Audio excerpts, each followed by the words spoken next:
शुरू करने से पहले पत्रकारों के साथ वाद संवाद किया। मुद्दों पर चर्चाएं हुई, जिस मुद्दों पर कई सारे महाराज, कई सारे बाबा जवाब देने से कतराते हैं। पत्रकार को जो खुजली हो तो प्रश्न कर सकता है। एक सवाल ये है कि छत्तीसगढ़ के पूर्व मुख्यमंत्री हैं भूपेश बघेल, कांग्रेस के बड़े नेता, उन्होंने सीधे तौर पे कहा छत्तीसगढ़ में 2 दिन महाराज बना, एक जन प्रदीप महाराज और दूसरा जन धीरेन्द्र महाराज। न वो हनुमान के बारे में बताए, न वो शिव के बारे में बताए।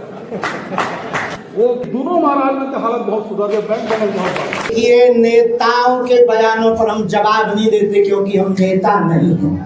तो हिंदू राष्ट्र संविधान विरोधी नहीं है क्योंकि हम कागजों पर हिंदू राष्ट्र नहीं चाहते हैं। कहने वाले सनातनी हमारी बात कान खोलकर सुन लो। चाहे वो धर्मांतरण का लार्जेस्ट चर्च है, उसके सामने ही मंच लगाया जाए। पहुंचे भिलाई की पावन धरा पर पंडित धीरेन्द्र कृष्ण शास्त्री की कथा, दिव्य हनुमान कथा का आयोजन चल रहा है। आज उसका दूसरा दिन है। कल पहला दिन था और पहले दिन में महाराज ने कथा शुरू करने से पहले पत्रकारों के साथ वाद संवाद किया, जिसमें कई सारे सवालों के जवाब दिए। कई सारे ऐसे मुद्दों पर चर्चाएं हुई जिस मुद्दों पर कई सारे महाराज, कई सारे बाबा जवाब देने से कतराते हैं। चाहे वो पूर्व मुख्यमंत्री भूपेश बघेल का बयान हो, चाहे वो धर्मांतरण का मुद्दा हो, चाहे वो संविधान और गीता को लेकर चर्चा हो, चाहे गौ रक्षा की बात हो, चाहे कोई अन्य विषय, चाहे हिंदू राष्ट्र बनाने की ही बात क्यों ना हो। कई सारे सवाल बाबा से किए गए पत्रकार साथियों के माध्यम से, जिसमें कई सारे ऐसे जवाब आए हैं जिसको सुनकर लोग भी हैरान थे और वहाँ मौजूद पत्रकार भी हैरान थे। पंडित धीरेन्द्र कृष्ण शास्त्री का इतना मुखर होकर बोलना लोगों ने सोचा नहीं था कि इस प्रकार से जवाब आएंगे। क्या कुछ प्रेस कॉन्फ्रेंस के दौरान आप आगे वीडियो में देखिएगा। फिलहाल आपको बता दूं कि पूर्व मुख्यमंत्री भूपेश बघेल ने जो पूरे बाबाओं के बारे में कहा था कि ढोंगी हैं, पैसे छत्तीसगढ़ से पैसे लूट कर लेकर जाते हैं, और इसके साथ ही हिंदू राष्ट्र की बात की गई थी, ये तमाम चीज़ों पर भी मुखर होकर पंडित धीरेन्द्र कृष्ण शास्त्री कहते हैं और साफ तौर पर कहते हैं, जिन्हें हिंदू राष्ट्र से प्यार नहीं, जिन्हें हिंदुत्व से प्यार नहीं, उसे ये देश छोड़कर चले जाना चाहिए। और क्या कुछ चीज़ें, क्या कुछ बातें कल प्रेस कॉन्फ्रेंस के दौरान हुई, आप आगे सुनिए किस प्रकार से पंडित धीरेन्द्र कृष्ण शास्त्री अपने मन के बातों को, अपने विचारों को लोगों के सामने मुखरता से रख रहे हैं। हमको आने का सौभाग्य मिला। यहाँ हम 5 दिवसीय हनुमान जी का चरित्र, हनुमान चालीसा पर कथा सुनाएंगे। 1 दिवसीय दिव्य दरबार लगाया जाएगा। अभी 18 दिसंबर से एक अद्भुत महापुरुष छत्तीसगढ़ की भूमि में हुए, एक अद्भुत संत हुए जिनके जयंती का उत्सव का पावन पर्व चल रहा है। गुरु घासीदास जी महाराज, जिन्होंने एक अद्भुत नारा दिया था, मनखे एक समान, उनको भी स्मरण किया जाएगा। इस कथा में सामाजिक समरसता हेतु दिव्य भव्य आरती में सभी वर्गों के लोगों को मंचों पर आने का शुभ अवसर मिलेगा। इस कथा से हिंदू एकता के प्रण संकल्प को बार बार दोहराया जाएगा। इस कथा से जीवन कैसे जीना चाहिए इसके बारे में बताया जाएगा। हनुमान जी से क्या क्या सीखें इस बारे में बताया जाएगा। 1 दिवसीय दिव्य दरबार इसलिए लगाया जाएगा ताकि छत्तीसगढ़ में चमत्कारों के नाम पर धर्मांतरण, मतांतरण ना हो। ये हमारा सौभाग्य है कि हमको पुनः छत्तीसगढ़ की भिलाई में, दुर्ग जिले के अंतर्गत, जो शिक्षा की नगरी है, विद्या की नगरी है, जो इंडस्ट्री की नगरी है, जो हमारे भिलाई है, अद्भुत, हमारी भिलाई अद्भुत है, जहाँ पूरे देश में सबसे ज़्यादा IIT के बच्चे चुने जाते हैं, वो भिलाई से चुने जाते हैं। बाकी जिस पत्रकार को जो खुजली हो तो प्रश्न कर सकता है। महाराज जी सतीश बाबू बोल रहा हूं मैं। हेलो महाराज जी, सतीश बाबू। देखो पत्रकार जी का माइक तेज है, हमारा कमजोर है, कम से कम समान है। सतीश बाबू बोल रहा हूँ। हाँ, आपको मानते कि नहीं कि आप हमेशा हिंदू राष्ट्र बनाने की बात करते हैं, और क्योंकि भारत धर्मनिरपेक्ष राष्ट्र है, क्या करेंगे? देखिए, हमारे पूर्वजों ने संविधान स्वीकार किया, उसके प्रति हमारी निष्ठा है, श्रद्धा है।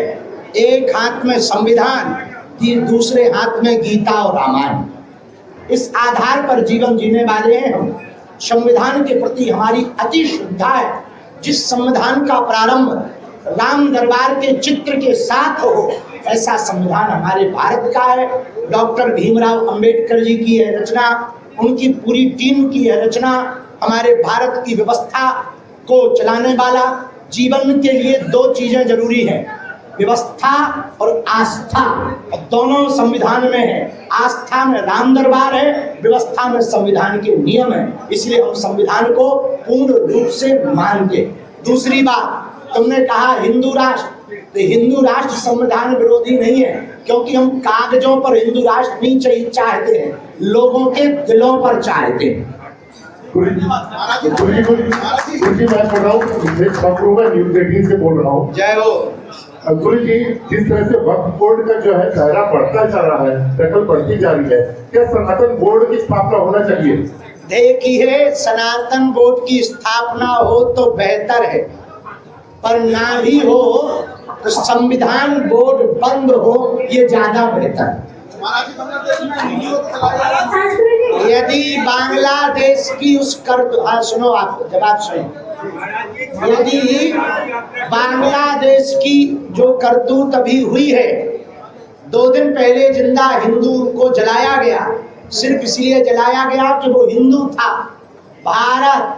भारत में रहने वाले सनातनी, हमारी बात कान खोलकर सुन लो। जब बांग्लादेश में हिंदू होना गुनाह अपराध है, तो ये सोचनीय विषय है, वो दिन दूर नहीं जब भारत में भी हिंदू होना अपराध होगा। यही समय है, सही समय है, अभी समय है हिंदू एकता का और हिंदू राष्ट्र का। सीताराम साधु जी, सीताराम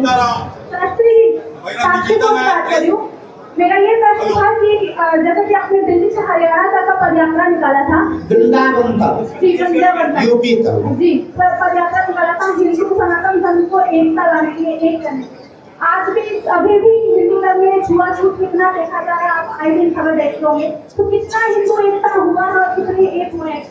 अब आपके जैसे पढ़े लिखे लोग उस यात्रा में आते और जीवन में उतारते, तो हमको ये लगता कि ज्यादा काम कर गए।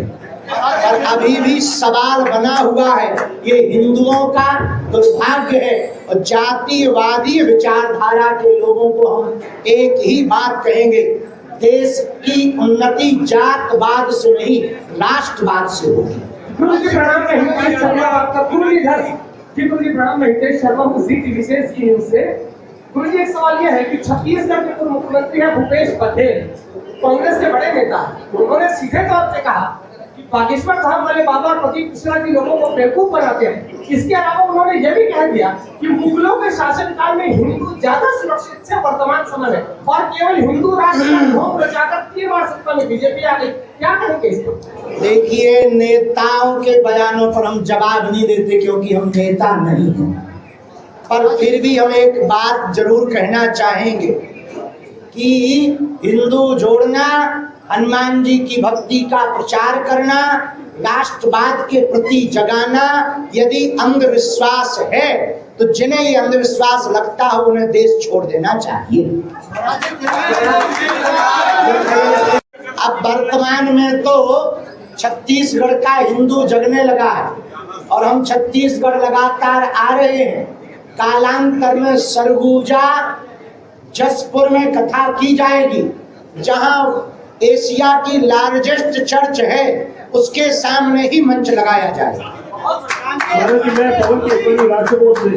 बोलो। ये छत्तीसगढ़ के जो धर्मांतरण बढ़ते जा रहा है, उसको लेकर आपसे पहले कहा था कि घर वापसी आप करवाएंगे, और आपकी बहुत छत्तीसगढ़ के लिए खास तौर से होगी, तो इस पर आप क्या बात करने जा रहे हैं? धर्मांतरण के कारण समझो, पहले अशिक्षा, अंधविश्वास, आर्थिक तंगी, 3 कारण हैं धर्मांतरण के। अशिक्षा के लिए शिक्षा की जागृति की आवश्यकता है, आर्थिक तंगी की निवृत्ति के लिए सामर्थ्यवान समर्थ हिंदुओं को, गरीब हिंदुओं को गोद लेकर, गांव को गोद लेकर उनकी मदद करनी चाहिए।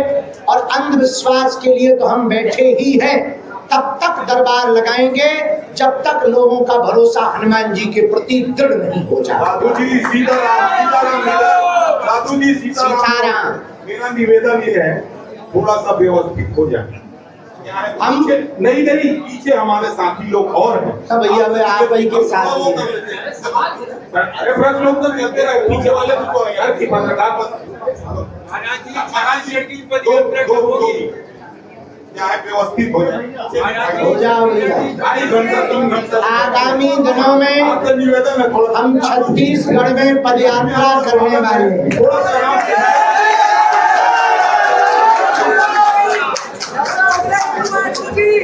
जगहों की तैयारियां प्रारंभ हो गई हैं। कहाँ होगी, कब होगी, इसकी सूचना आगे दी जाएगी।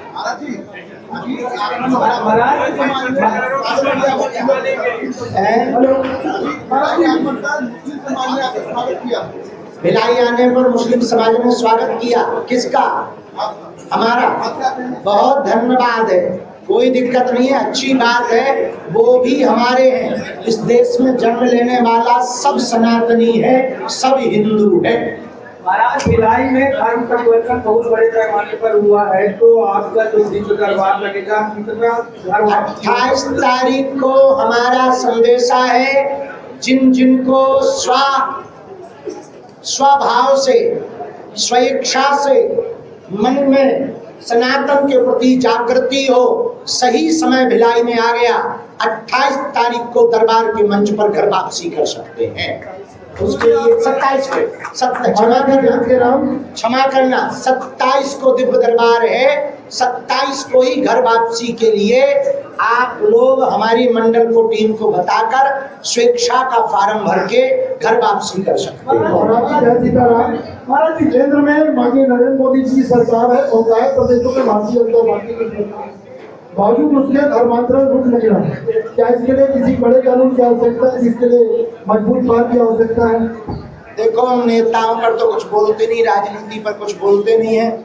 इसके लिए हिंदुओं के अंदर हिंदुत्व का भाव प्रकट करने की आवश्यकता है। अपने दाम खोटे दूसरों का खोरी दे गए, अपने ही हिंदू धर्मांतरण कर रहे हैं। सरकार कोई भी हो, चाहे कांग्रेस की, सपा की, बसपा की, कोई कितना भी कुछ कर ले, जब खुद की ही घरवाली गड़बड़ होगी तो पड़ोसी को क्या खोली। महाराज जी मेरा सवाल है, महाराज जी महाराज जी मेरा सवाल है।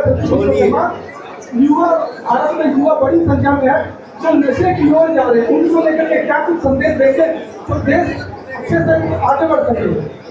कथाओं के माध्यम से नशा के लिए तो हम बोलते ही रहते हैं, पुनः बोलेंगे। हम यही कहेंगे, नशा से नाश होता है और नशा चढ़ाना ही है। तो नशा किसी व्यसन मादक पदार्थों का नशा ना करें, राष्ट्र भक्ति का, राम भक्ति का नशा जीवन में चढ़ावें, ताकि देश का भी भला हो, समाज का भी।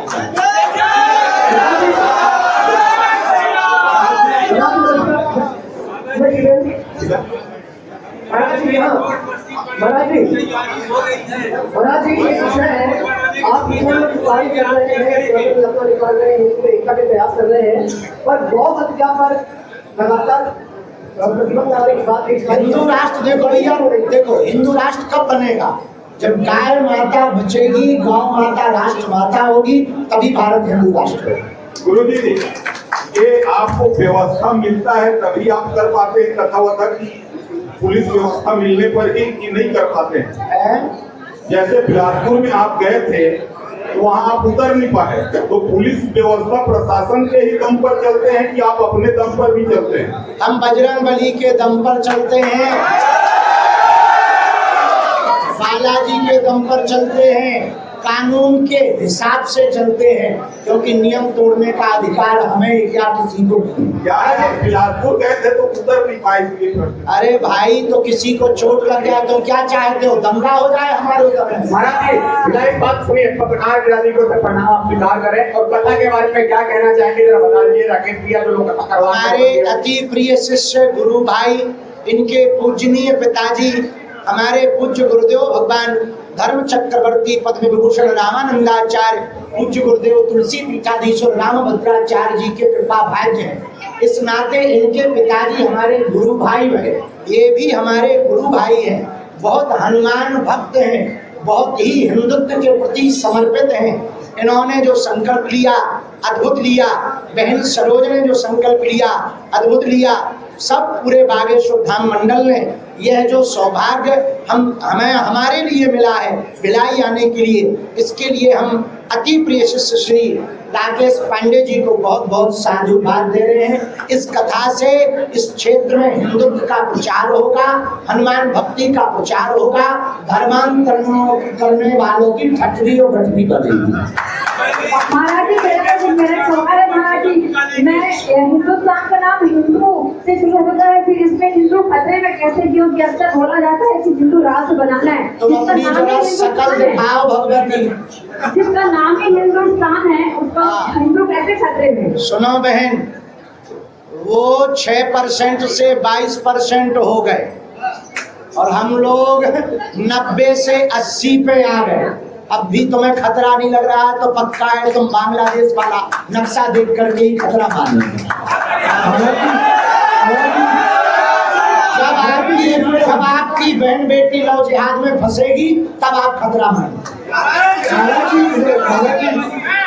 ये बात बुरा ना मानना, हमारा कहने का तरीका बहुत सीधा है, आपके भी नहीं कह रहे। ये बात हमने जिनकी तरफ से आपने प्रश्न किया उन प्रश्नकर्ताओं को कह रहे हैं कि हम 9 राज्यों में अल्पसंख्यक हो गए हैं, अब आगे हिंदुओं को बचाना है तो हर हिंदू को सनातन एकता पर जोर देना ही। इसी के साथ बात विराम, अब हम कथा के लिए जाएंगे। सब लोग 3 बजे से 6 बजे तक कथाओं में पहुंचे। दरबार 27 तारीख को लगाया जाएगा। श्री राकेश पांडे जी, बहन सरोज पांडे जी को बहुत बहुत साधुवाद। एक दिन पत्रकारों से आरती करवाई जाएगी।